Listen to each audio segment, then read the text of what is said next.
Hello guys, welcome to my new video.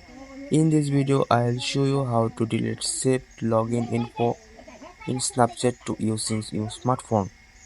First open the Snapchat app and click on your profile and go on your setting. Now scroll up and go in the last of the list.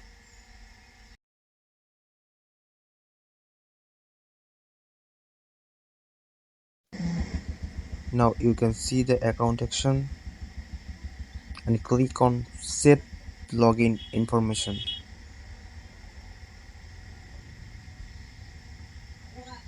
Now you delete your smartphone data to click here and click on yes. This way you can easily delete your saved information to using smartphone.